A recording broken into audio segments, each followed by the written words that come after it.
Part 1. Introduction. Awakening to the power of the present moment. Eckhart Tolle's The Power of Now begins not as a philosophical argument, but as a deeply personal account of inner suffering and sudden awakening. Tolle describes living for years under intense anxiety and depression, constantly overwhelmed by mental noise and emotional pain. This suffering culminates in a moment of crisis where a simple yet profound realization occurs. I cannot live with myself anymore. By questioning who the I and the self are, Tolle experiences a complete collapse of his mental identity, followed by an overwhelming sense of peace, clarity, and aliveness. This awakening becomes the foundation of the book. Tolle explains that what dissolved in that moment was not his physical self, but the egoic mind, the false sense of identity created by constant thinking and psychological time. What remained was pure awareness, which he refers to as being, presence, or consciousness. This state is not something extraordinary or reserved for saints. According to Tolle, it is the natural state of every human being, obscured only by identification with the mind. The introduction makes it clear that the book is not meant to provide intellectual knowledge alone. Instead, it is designed to point readers toward a direct experience of presence. Tolle emphasizes that spiritual truth cannot be fully grasped by thinking. It must be felt. For this reason, the book often invites the reader to pause, become still, and observe their inner state rather than analyze concepts. The question and answer format reflects how the teachings originally emerged, from real conversations with seekers asking practical, existential questions. Another key theme introduced early is the idea that most human suffering is unnecessary. Tolle argues that pain arises not from life itself, but from resistance to the present moment. The mind constantly dwells in the past or projects itself into the future, creating fear, regret, guilt, and anxiety.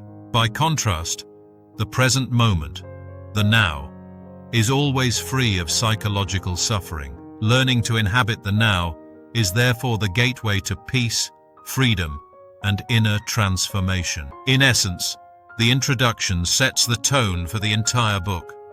Enlightenment is not about becoming something new, but about recognizing what has always been within.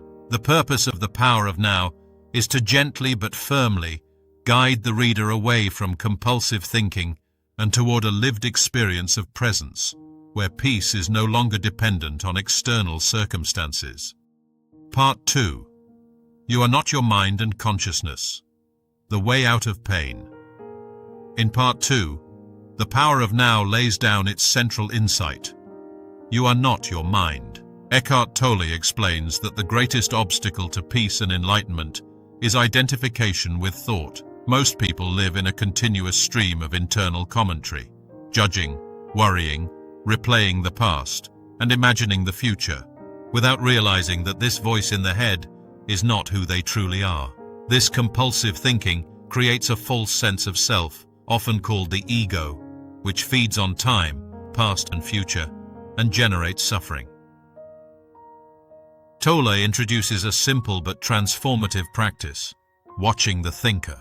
By observing thoughts without judging them, a new dimension of awareness emerges, the witness. This witnessing presence is not a thought itself. It arises from a deeper level of consciousness. When thoughts are observed rather than believed, they lose their grip. Gaps of stillness appear between thoughts, bringing a sense of peace, clarity, and inner spaciousness. These moments are glimpses of what Tolle calls being, the timeless, formless essence of who you are. A crucial distinction is made between thinking and consciousness. Thinking is a tool, useful for practical tasks, but destructive when it runs unchecked. Consciousness, on the other hand, is the field in which thoughts arise. Enlightenment does not mean stopping thought entirely or becoming passive. It means rising above thought. In this state, the mind is used when needed and set aside when not, allowing creativity, insight, and intelligence to flow from stillness rather than mental noise. Tolle then turns to emotion, describing it as the body's reaction to the mind. Emotions are not separate from thought. They are energized thought patterns felt physically. Fear, anger, sadness, and anxiety arise when thinking is driven by egoic identification. When emotions are resisted or suppressed, they often manifest later as physical tension or illness. The key is not to fight emotions, but to observe and feel them consciously, which dissolves their hold and prevents them from escalating into suffering. This leads to the concept of the pain body, a central idea in the book. The pain body is accumulated emotional pain from the past that lives in the mind and body as an energy field. It can remain dormant for long periods and then suddenly activate, often triggered by relationships or familiar situations. When active, the pain body seeks more pain through conflict, negativity, or emotional drama by hijacking thoughts and behavior. Most people unknowingly identify with this pain, believing it to be me. The way out is presence. When you bring conscious attention to the pain body, feeling it directly without thinking about it, the identification breaks. Awareness acts like light, dissolving darkness. The pain body cannot survive sustained attention because it depends on unconsciousness. Tolle emphasizes that this process does not require force or resistance.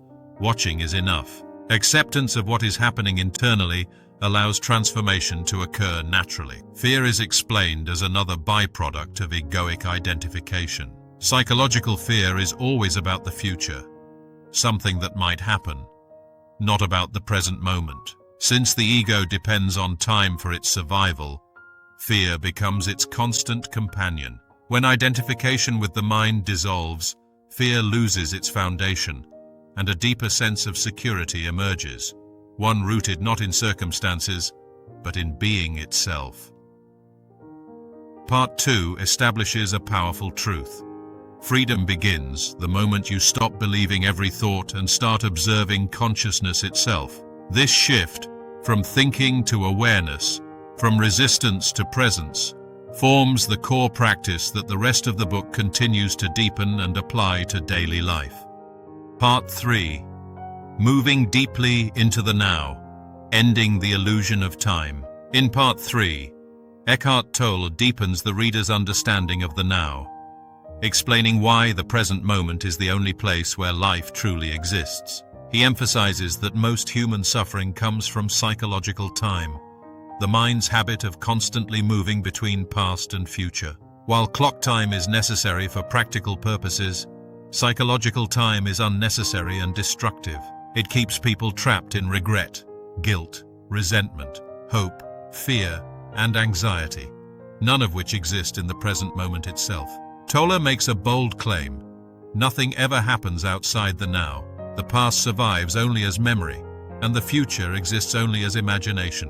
When people say they are unhappy because of their past or worried about their future, what they are actually experiencing is a thought in the present moment. The pain does not come from time itself, but from resistance to what is right now. The mind's refusal to accept the present moment creates suffering.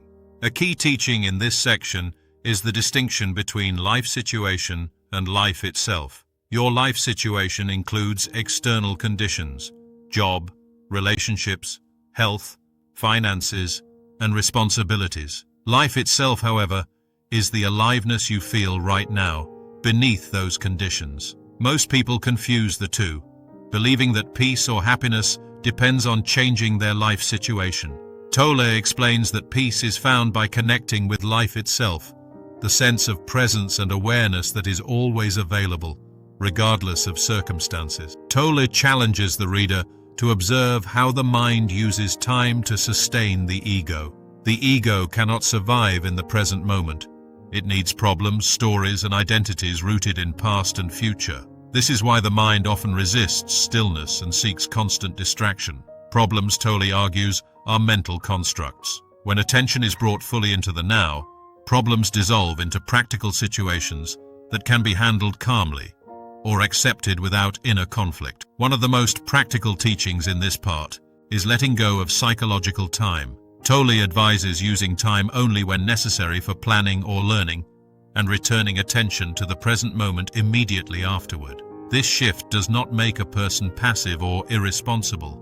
Instead, it increases effectiveness and clarity. Action arising from presence is more focused, creative, and free from stress than action driven by fear or mental pressure. Tolle also explains that negativity and suffering have their roots in time. Whenever you feel irritation, frustration, impatience, or resentment, it is a sign that you are mentally resisting the present moment. The solution is not to fight negativity, but to recognize it as a signal to return to presence. Acceptance does not mean liking a situation or giving up action. It means acknowledging what is before choosing what to do next. Another powerful idea introduced here is the joy of being. When attention rests in the now, a subtle but profound joy rises, not dependent on external success or pleasure. This joy is not excitement or emotional high. It is a quiet sense of aliveness and peace. Tolle describes this as a shift in consciousness, a quantum leap, where identity moves from form, thoughts, roles, stories, to formless awareness. Ultimately, Part 3 teaches that presence is the key to freedom. By ending the domination of psychological time and grounding attention in the now, the mind loses its power to create suffering. What remains is clarity, peace, and a deep sense of connection with life itself. This is not a mystical escape from reality, but a more intimate engagement with it, free from the distortions of fear, regret, and mental noise. Part 4. Mind Strategies for Avoiding the Now and Freedom from Unhappiness. In Part 4, Eckhart Tolle exposes how the mind actively avoids the present moment, and how this avoidance becomes the root of unconsciousness and unhappiness. He explains that the core delusion of the ego is the loss of the now.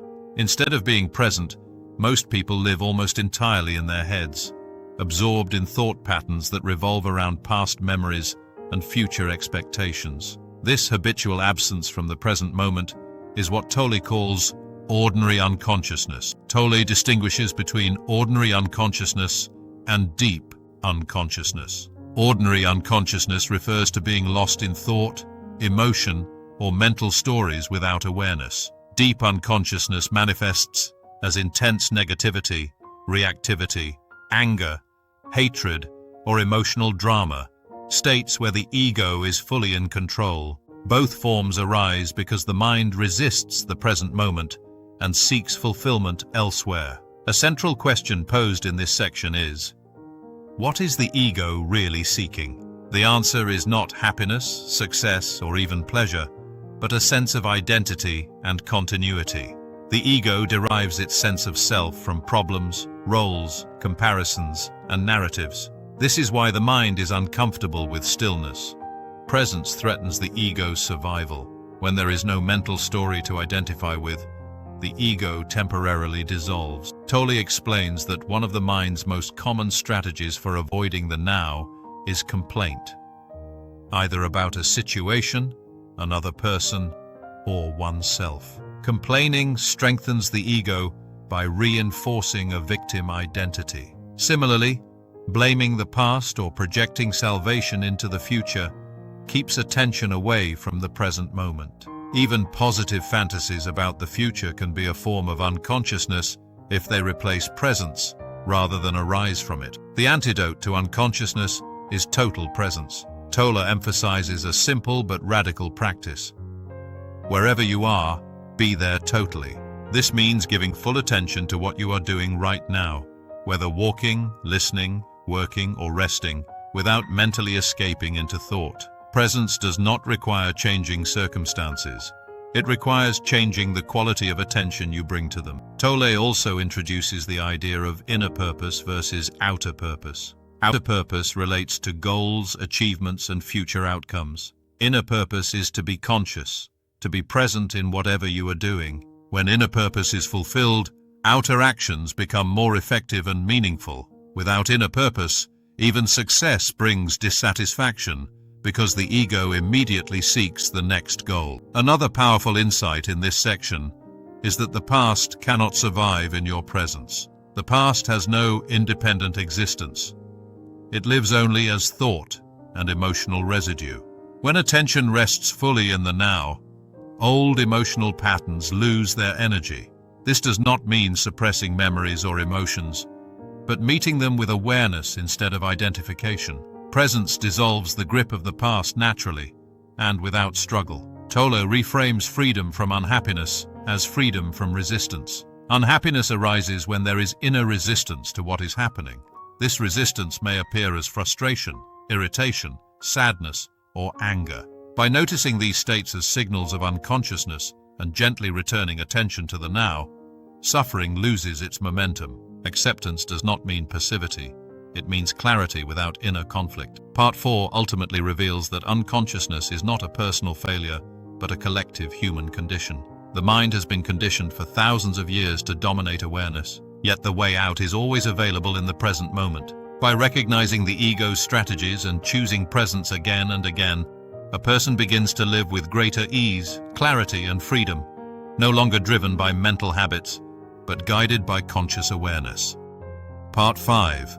The state of presence and the inner body. In Part 5, Eckhart Tolle takes the reader beyond understanding presence as a concept and into experiencing it directly. He clarifies that presence is not something mystical, dramatic, or emotionally intense. Rather, it is a simple, alert stillness, a state of conscious awareness in which attention is fully anchored in the present moment. Presence is what remains when compulsive thinking subsides and awareness rests in itself. Tolle explains that many people misunderstand presence because they try to think about it. The mind looks for something extraordinary to grasp, but presence cannot be grasped intellectually. It is felt as aliveness, spaciousness, and peace. Even moments of waiting, often experienced as irritation or boredom, can become powerful entry points into presence when resistance is dropped and attention turns inward. One of the most important teachings in this section is connecting with the inner body.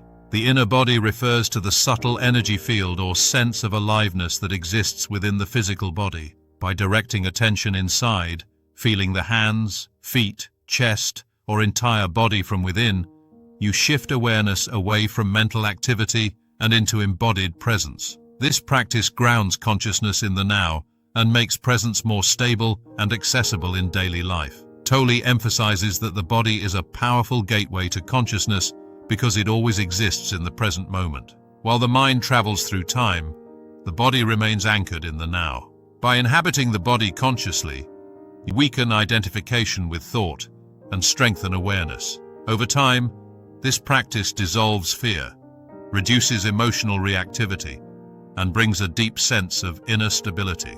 Another key insight in this part is that being is your deepest self. Tolle encourages readers to look beyond words, labels, and mental definitions to experience the formless essence that animates the body and mind. This formless presence is not separate from you. It is you. When awareness rests here, a quiet joy arises that is independent of external conditions.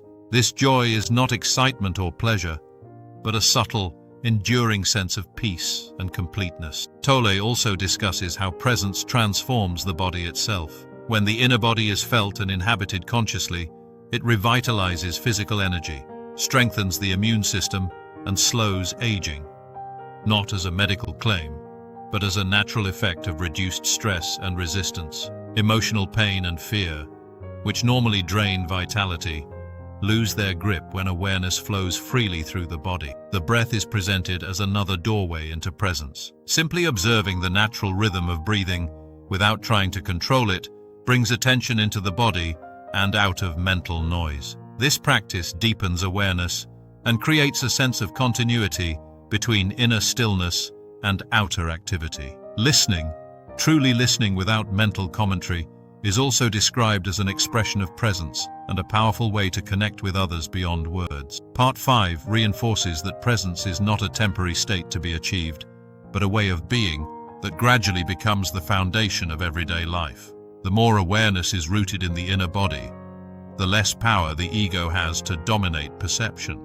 Action then arises from clarity rather than compulsion, and relationships become expressions of shared presence rather than egoic interaction. Ultimately, this section shows that enlightenment is not an escape from the body or the world. It is a full inhabiting of life, where consciousness flows through the body, the breath, and each moment with ease and simplicity. Presence becomes not something you practice occasionally, but the space from which you live. Part 6. Portals into the unmanifested, enlightened relationships, and beyond happiness. In Part 6, Eckhart Tolle expands the teaching of presence by showing how it opens doorways, what he calls portals into the unmanifested. The unmanifested refers to the formless source of all life, the silent awareness from which all thoughts, emotions, and physical forms arise. While it cannot be perceived as an object, it can be experienced directly through stillness, presence, and inner awareness. Tolle explains that silence and stillness are powerful portals. When attention rests in silence, between sounds, between thoughts, or in quiet moments, the mind temporarily loosens its grip. In those moments, awareness recognizes itself. Similarly, space becomes a gateway. Noticing the emptiness around objects, between walls, or above the sky, draws attention away from form and toward formless awareness. Even dreamless sleep is identified as a natural portal, where consciousness returns to its source each night, though usually without awareness. Another profound gateway is conscious death, which Tolle describes not morbidly, but spiritually. Letting go of identification with form, roles, possessions, self-images, is a form of dying before you die.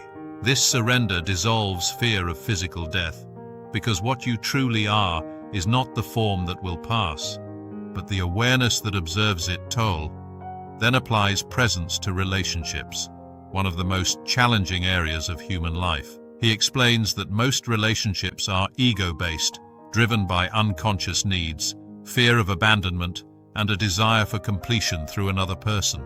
This creates cycles of attraction and conflict, love and resentment.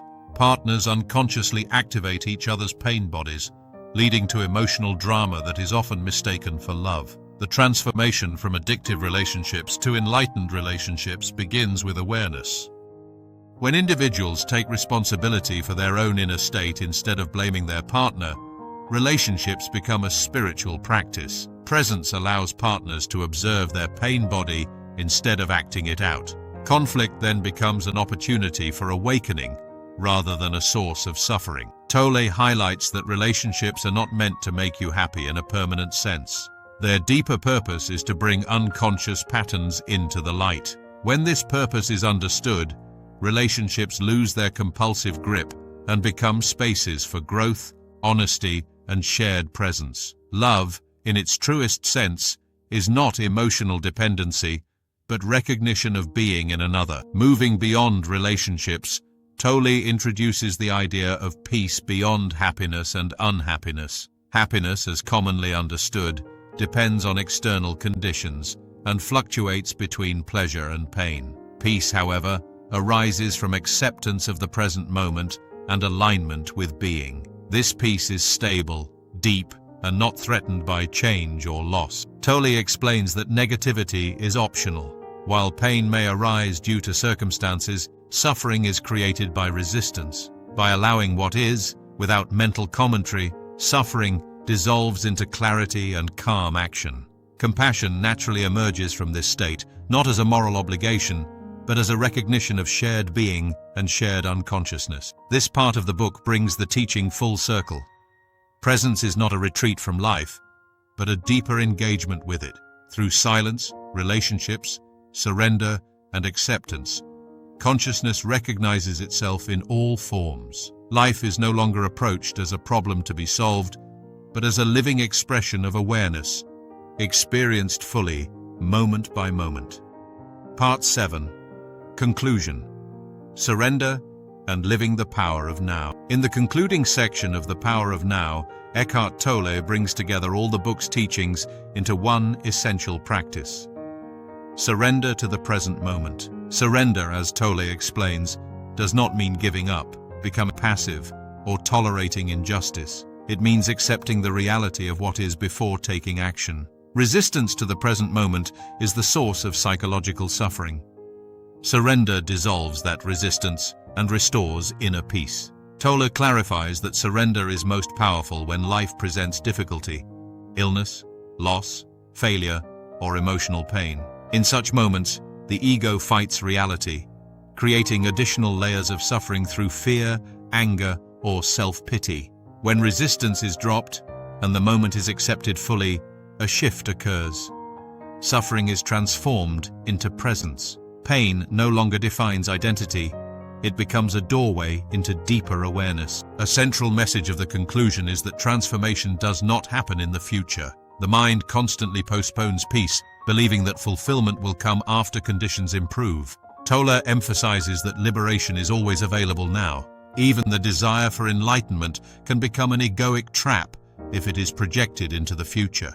True awakening happens when attention rests fully in the present moment, without expectation or mental striving. Tolle also revisits the idea of choice, not the choice of external circumstances, but the choice of inner relationship to those circumstances. In every moment, there is a choice between unconscious resistance and conscious acceptance. This inner choice determines whether life is experienced as suffering or peace. When presence becomes habitual, reactions give way to clarity, and actions arise from intelligence rather than fear. The conclusion reinforces that peace is not the absence of activity, but the absence of inner conflict. A person living in the now still plans, works, builds relationships, and faces challenges, but without psychological burden. Life flows more effortlessly because actions are aligned with reality instead of fighting it. Even death, when approached with presence, loses its terror, revealing the timeless dimension of being that cannot be destroyed. Ultimately, the power of now is a reminder, not a doctrine. Tolle does not ask readers to adopt beliefs, but to experience truth directly. The now is not something to be achieved. It is already here. By stepping out of compulsive thinking and into awareness, life reveals itself as peaceful, alive, and deeply meaningful. The final message is simple yet profound. The power you seek is not in tomorrow, not in thought, not in becoming, but in being fully present, now.